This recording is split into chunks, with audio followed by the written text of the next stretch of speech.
Les joueurs de foot sont des sportifs. Ils sont formés pour être performants sur le terrain. Ils n'ont pas, de facto, à embrasser des projets sociétaux nécessairement.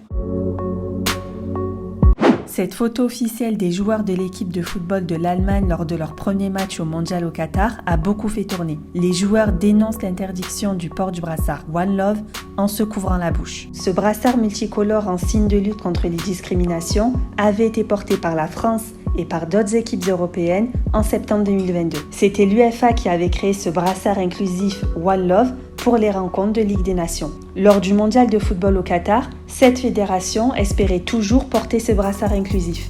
Mais la FIFA, qui attribue l'organisation de la Coupe du Monde à un pays, l'a interdit au Qatar, pays où notamment l'homosexualité est illégale. Menacés de sanctions sportives, les capitaines des 7 fédérations ont donc dû suivre cette décision. L'équipe de France avait fait le choix de renoncer à enfiler le brassard au mondial avant même la décision de la FIFA. Mais en conférence de presse, Hugo Lloris, le capitaine de l'équipe de France, a rappelé l'engagement des Bleus en matière de lutte contre toute forme de discrimination. L'équipe de France a même promis de financer des ONG de défense des droits humains avant le mondial. Si les joueurs contrôlent de plus en plus leur image, est-ce qu'on peut aller jusqu'à dire qu'ils ont une responsabilité sociale ou politique? On a posé la question à Louis-Marie Valin, consultant au sein de l'Observatoire du sport business en France. La première chose qu'on peut dire, c'est que la responsabilité du non-port du brassard, avant de parler de l'engagement des joueurs, avant de parler de la responsabilité des équipes et des fédérations, elle incombe à la FIFA. Et il y a une grande hypocrisie de la part de cette instance.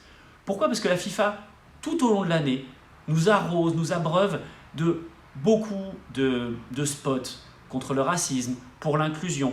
Il y a plein de bonnes volontés, mais quand il faut agir, là, il y avait une vraie occasion et ils n'ont pas du tout eu le courage de le faire. Donc aujourd'hui, oui, on a des joueurs qui veulent contrôler ce qu'ils veulent faire. Ils ne veulent pas être associés à des produits qui ne leur correspondent pas, à leurs valeurs ou à ce qu'ils veulent démontrer. On l'a vu avec Kylian Mbappé récemment, qui ne voulait pas être associé avec des paris en ligne, que ce soit au PSG ou en équipe de France. Ça, c'est une chose. Après, l'engagement sociétal, c'est encore quelque chose de différent parce que c'est beaucoup plus clivant. Quand on touche sur des sujets plus LGBTQIA+, on entre dans une dimension qui est plus de l'ordre de la morale.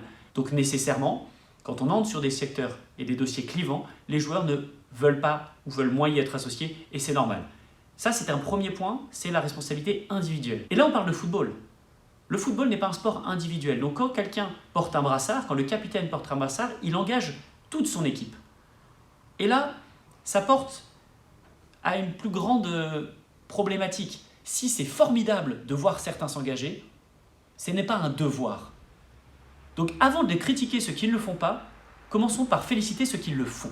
Après, aujourd'hui, on a tendance à penser aussi qu'avec le cadre de communication, de contrôle de la communication des joueurs qui est de plus en plus strict, parce qu'avec les sponsors, ils font moins ce qu'ils veulent, ils veulent surtout pas s'aliéner leurs sponsors, ce n'est pas forcément une tendance forte. Est-ce qu'on peut s'y attendre dans les prochaines compétitions ? Je n'en suis pas certain.